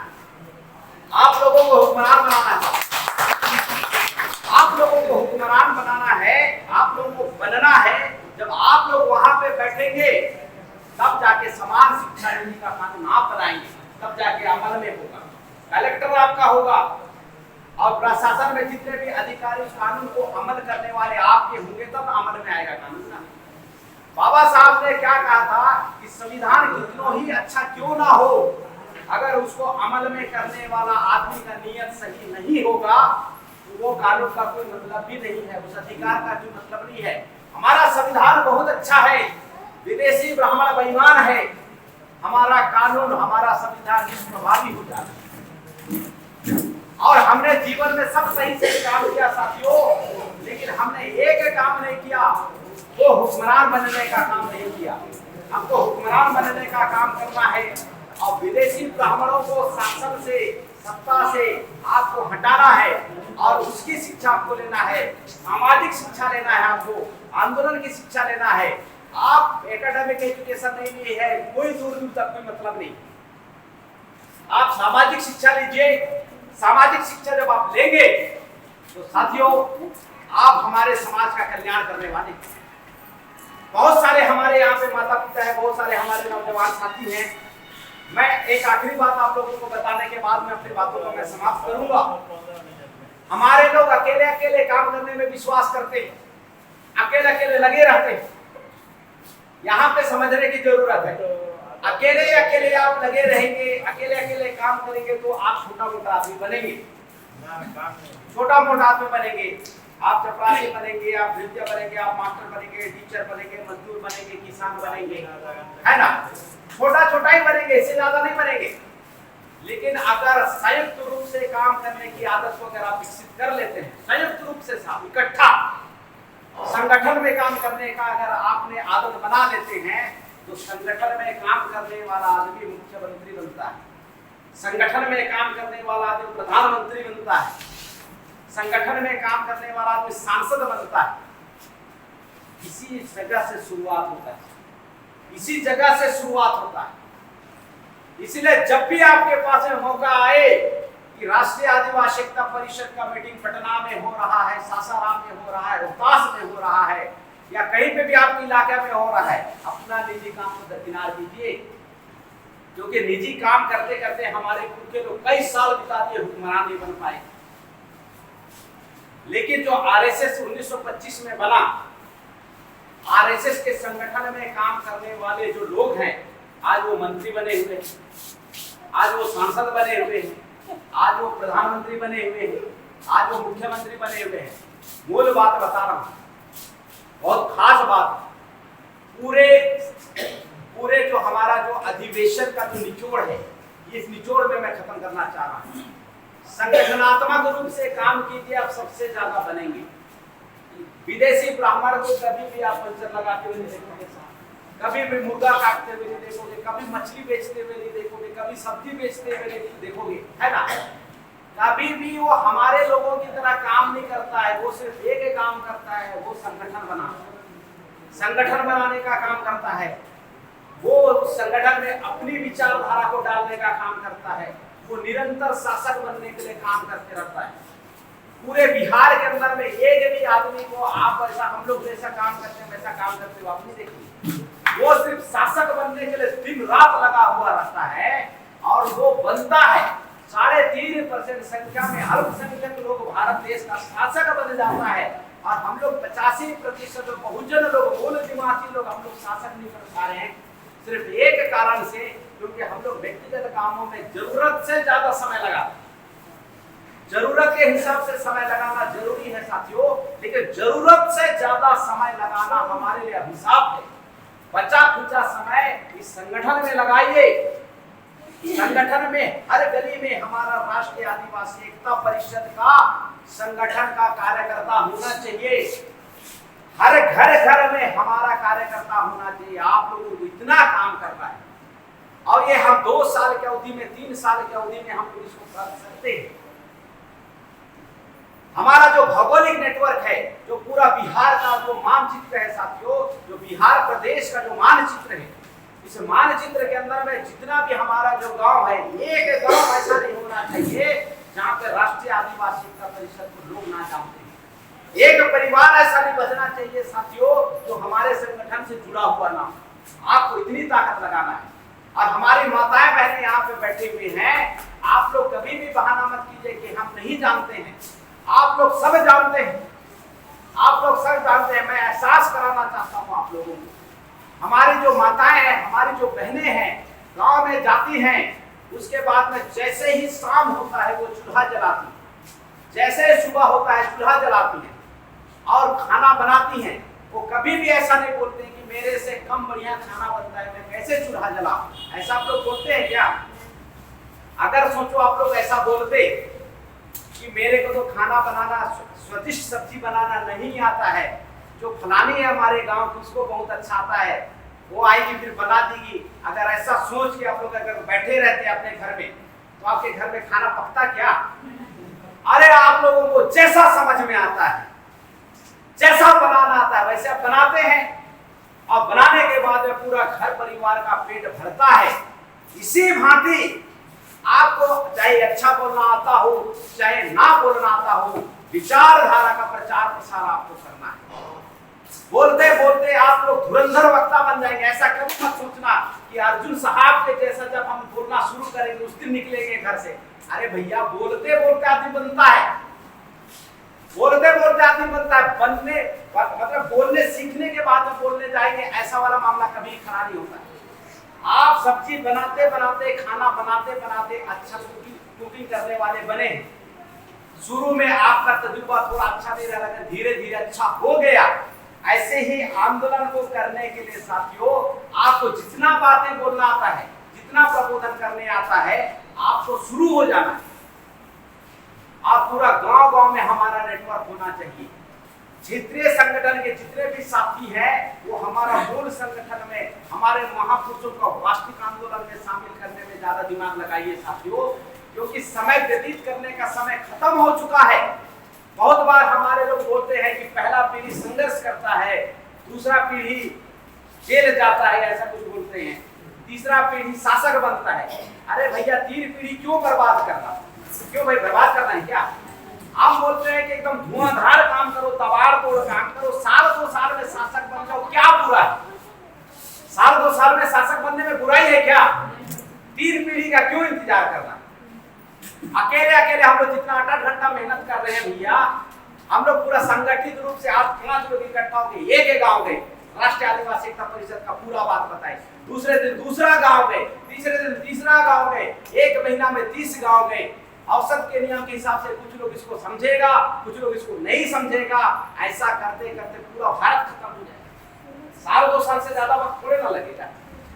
तो हमको कैसा काम करना है? हमको लाट साहब टाइप का काम नहीं करना है। हमको संगठन में हमको मजदूर सरी का काम करना है। ये तबाड़ तो बहुत सारे लोग बोलते हैं कि हम संगठन में हम 15 साल के सीनियर हैं। अरे ठीक है भाई, सीनियर हो तो सीनियर हो, ठीक है, अच्छी बात है। हमको वैसी मानसिकता के साथ भी नहीं रहना है। हमको एकदम मजदूर जैसा काम करना है। डेली सुबह निकलना है भैया, उसके बाद में प्रचार प्रसार डेली सुबह। जैसे हम दिहाड़ी मजदूरी करने के लिए डेली 8 बजे काम पे लगते हैं, वैसे ही विचारधारा को फैलाने के लिए दिहाड़ी मजदूर टाइप की मेंटालिटी चाहिए। हमको जाना ही है, साधन नहीं है। साला पड़ोसी गांव में पैदल जा सकते हैं, साइकिल में जा सकते हैं, मोटरसाइकिल में कंट्रीब्यूशन कर सकते हैं, गमछा फंडिंग कर सकते हैं, और निरंतर हमको बताते रहना है। और निरंतर बताएंगे साथियों, तो हमारे लिए विचारधारा में लोग हमारे साथ में शामिल होंगे, हमारे लोग आंदोलन करने वाले बनेंगे, और हमारा जो काम है सफल होगा। तो साथियों, मैं आप लोगों से जानना चाहता हूं, आप लोगों से विचारधारा को फैलाने के लिए तैयार हैं? निरंतर काम करने के लिए तैयार हैं? अगर साथियों आप निरंतर काम करने के लिए तैयार, लगातार काम करने के लिए तैयार हैं, तो साथियों आपको हुक्मरान बनने से कोई रोक नहीं सकता है।